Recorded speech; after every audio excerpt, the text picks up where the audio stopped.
వామపక్ష పార్టీలు ఒకప్పుడు 90స్లోను అలాగే 2004-2008 మధ్య కాలంలో జాతీయ రాజకీయాల్లో కీలక పాత్ర పోషించేవి. మీకు 90స్లో సిపిఐకి చెందిన ఇంద్రజిత్ గుప్తా, చిత్రానంద్ మిశ్రా కేంద్ర క్యాబినెట్లో కూడా మంత్రులుగా ఉండేవారు. 2004 నుంచి 2008 వరకు వామపక్షాల మద్దతుతోనే కాంగ్రెస్ ప్రభుత్వం అధికారంలో ఉంది. వామపక్షాలకు 60కి పైగా సీట్లుండే 2004లో. కానీ ఆ తర్వాత క్రమం 2008లో భారత్ అమెరికా అణు ఒప్పందాన్ని వ్యతిరేకిస్తూ సైద్ధాంతిక కారణాల రీత్యా వామపక్షాలు యూపీఏ ప్రభుత్వానికి మద్దతు ఉపసంహరించుకున్నాయి. వాస్తవానికి యూపీఏ ప్రభుత్వం చేసినటువంటి మంచి పనులైన ఉపాధి హామీ పథకము, సమాచార హక్కు, అటవీ హక్కుల చట్టము, విద్యా హక్కు చట్టము ఇలాంటి అనేక చట్టాల్లో కీలక భూమిక లెఫ్టే పోషించింది. ఆ ఉపాధి హామీ పథకం ఇప్పుడు ఇన్ని ప్రభుత్వాలు మారినా ఎవరు దాన్ని చేంజ్ చేయలేకపోతున్నారు. కానీ ఆ గుడ్విల్ కాస్త లెఫ్ట్ దక్కించుకోలేకపోయింది. మేము సామ్రాజ్యవాదానికి వ్యతిరేకమన్న పేరిట భారత్ అమెరికా అణు ఒప్పందం కారణాన మద్దతు ఉపసంహరించుకున్నారు. అక్కడి నుంచి స్టార్ట్ అయింది లెఫ్ట్ ఫాల్. ఇప్పటి వరకు కోలుకోలేకపోతున్నారు. ఈ ఎన్నికల్లో కాస్తంత ఇంప్రూవ్ అయ్యారు. అది వెరీ నెగ్లిజిబుల్ ఇంప్రూవ్మెంట్. సిపిఐఎంకు 4 స్థానాలు వచ్చాయి. 4 ఎంపీ సీట్లు గెలుచుకున్నారు ఈసారి. లాస్ట్ టైం 3 ఎంపీ సీట్లుండే. సో ఈసారి అదనంగా ఒక సీటు రాజస్థాన్లో వచ్చింది. రాజస్థాన్లోని సికార్లో సిపిఎం గెలిచింది. కాంగ్రెస్ పార్టీతో పొత్తులో గెలిచింది. బట్ ఈ హిందీ రాష్ట్రాల్లో, అది కూడా రాజస్థాన్లో సిపిఎం గెలవడం డెఫినెట్గా ఒక సిగ్నిఫికెంట్ డైమెన్షన్. అక్కడ రైతాంగ పోరాటాలు జరిగి ఎమ్మెల్యేలు కూడా సిపిఎంకు ఉన్నారు. ఈవెన్ కాంగ్రెస్తో పొత్తు లేకుండా కూడా ఎమ్మెల్యేలు గెలిచారు అక్కడ. ఇక తమిళనాడులో లాస్ట్ టైం 2 సీట్లు గెలిచారు డిఎంకేతో పొత్తులో. ఈసారి కూడా 2 సీట్లు గెలిచారు. కేరళలో 1 సీటు గెలిచారు. లాస్ట్ టైం కూడా 1 సీటు ఉండే. అందువల్ల సిపిఎంకు 4 సీట్లు, లాస్ట్ టైంతో పోలిస్తే 1 సీటు పెరిగింది.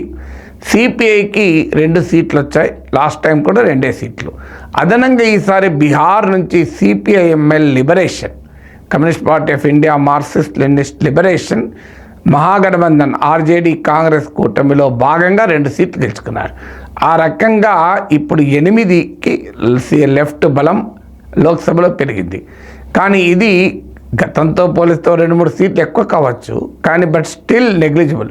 ఒకప్పుడు 60 సీట్లు పైగా ఉండి ప్రభుత్వాన్ని శాసించే పరిస్థితులు ఉన్న వామపక్షాలు 2019తో పోలిస్తే ఈ స్మాల్ ఇంక్రీజు నెగ్లిజిబుల్. అది బెంగాల్లో 34 ఏళ్ల పాటు అధికారంలో ఉన్నారు. అక్కడ కాంగ్రెస్తో కలిసి లెఫ్ట్ పోటీ చేసింది. 33 సీట్స్లో పోటీ చేస్తే 32 సీట్స్, 33 సీట్లు పోటీ చేస్తే 32 సీట్లలో 3rd ప్లేస్కు నెట్టివేయబడింది. బీజేపీ తృణమూల్ కాంగ్రెస్ల మధ్యనే పోటీ. 1 సీట్లో మాత్రమే సిపిఎం 2nd పొజిషన్లోకి వచ్చింది. అంటే బెంగాల్లో రివైవ్ అవుతుంది ఎంతో కొంత అనుకున్నది కూడా నిజం లేదు అనేది క్లియర్గా అర్థమైంది. 3rd పొజిషన్కి వెళ్ళిపోయింది. బీజేపీ ముందుకు వచ్చింది. కేరళలో కూడా సిపిఎంకి 1 సీట్ వచ్చింది, బీజేపీకి కూడా 1 సీట్ వచ్చింది. నెంబర్ ఆఫ్ సీట్స్లో చూసుకుంటే లెఫ్ట్కు బీజేపీకి సమానమైంది. అందువల్ల కేరళ, బెంగాల్ లెఫ్ట్ స్ట్రాంగ్ హోల్డ్స్లో బీజేపీ దూసుకొచ్చింది. గతంలో లెఫ్ట్ పాలించిన త్రిపురలో బీజేపీ ఏకంగా అధికారంలోకి వచ్చింది. అందువల్ల లెఫ్ట్ ఖచ్చితంగా ఒక ఇంట్రాస్పెక్షన్ చేసుకోవాల్సిన సమయం ఇది. ఎందుకని లెఫ్ట్ బలహీనపడుతోంది? దేశంలో జాబ్లెస్నెస్, ఉపాధి లేకపోవడము, అసమానతలు విపరీతమైన స్థాయికి పెరిగాయి. అనార్గనైజ్డ్ సెక్టార్ చాలా ఇబ్బందులు ఉంది. అసంఘటిత కార్మికులు వేతనాలు, రియల్ వేజెస్, నిజ వేతనాలు పడిపోతున్నాయి. రైతాంగం ధరలు లేక బాధపడుతున్నారు. ఇన్ని సీరియస్ ఎకనామిక్ ఇష్యూస్ ఉండగా కూడా వామపక్షాలు ఎందుకు ప్రజా పోరాటాలు పెంచుకొని తమ సంఖ్యాబలాన్ని ఎందుకు పెంచలేకపోతున్నాయి? ఇది సీరియస్గా ఆలోచించాలి.